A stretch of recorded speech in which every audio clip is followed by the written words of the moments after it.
The objective of practicing Buddhism and cultivating one's mind.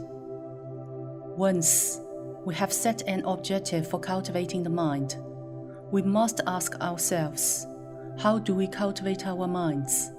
How do we purify it? The answer depends on your mind's ability to comprehend. That is called enlightenment. To get enlightened is to understand. We always talk about the desire to become enlightened. However, with the principles already laid out clearly, the law of cause and effect, cyclical rebirths, karmic conditions, and destiny, what else are we meant to awaken to? In reality, everything we encounter in our daily lives, such as the moon, a flower, the grass, or a tree, provides us with opportunities to become enlightened and deepen our understanding of life. Enlightenment is a cyclical process in which we practice the teachings of Buddha Dharma and apply it to our everyday lives. And from the experiences of doing so, we gain a deeper understanding of the Buddha Dharma. Then, we reapply what we have learned back into our everyday lives, and the process repeats itself. This is similar to preparing for a test, where, in doing our exercises, we constantly and repetitively apply the guiding principles. From these exercises, we keep learning to master the basic concepts until we reach a level of proficiency such that we are freely able to put the theory into practice. In the process of cultivation, each time we apply the Buddha Dharma correctly, the level of our spirituality will be elevated accordingly. Nevertheless, even if we did well on 9 consecutive attempts, but erred on the 10th, all previous efforts will have come to naught. That's why cultivation of the mind is like treading on thin ice. Many fellow practitioners have very thoroughly studied the Buddhist teachings expounded by the Master, gaining an in-depth grasp of his teachings and cultivating diligently. This is an encouraging sign, indicating that practitioners fully appreciate the unique excellence of this Buddhist practice. However, in light of many questions posted online and considering how practitioners handle interpersonal relationships, it is evident that many are still at the stage of struggling to repay their karmic debts. These practitioners are yet to grasp that the Buddha Dharma is closely intertwined with our daily lives, and that learning about Buddhism begins with the learning about the basic principles of being a moral person.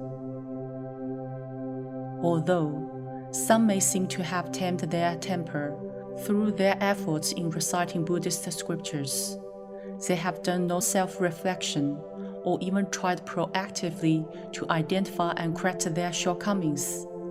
In other words, they have yet to take the initiative to apply Buddhist teachings in their daily lives and to practice what they have learned personally. For example, when it comes to cultivating the Buddhist teachings of morality, precepts, concentration, and wisdom, many people still do not understand what precepts are to be observed, or even why it is necessary to observe the precepts in the first place, why it is that observing the precepts will give rise to concentration. What does concentration mean? These are questions we must get to the bottom of. Similarly, we need to fully comprehend the many conclusions derived from our predecessors' past experiences and identify the basic principles behind these conclusions. Only then will we be able to understand why our predecessors reached these conclusions. For example, why is it that we are unable to practice diligent cultivation when we practice forbearance in the face of humiliation? On which theory is that based? Why is the concept of non-self given so much emphasis, and what its purpose? Not only should you gain an understanding of the theories, you also need to put them into practice. You can't just apply the theories mechanically. You need to fully understand them so that you can draw influences from other cases. This is similar to our study of mathematics and the application of those mathematical theorems. Therefore, enlightenment is not something distant nor abstract. In fact, in our daily practice of Buddhism, we are gradually being awakened without even knowing it.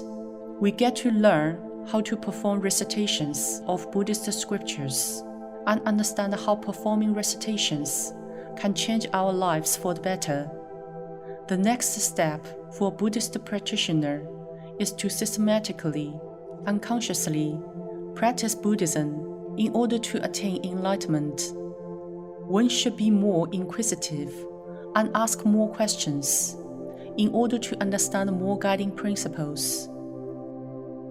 Buddhist practitioners have a good understanding of these guiding principles, so that they do not dare to commit bad deeds, just like people who know the law do not dare to commit offenses.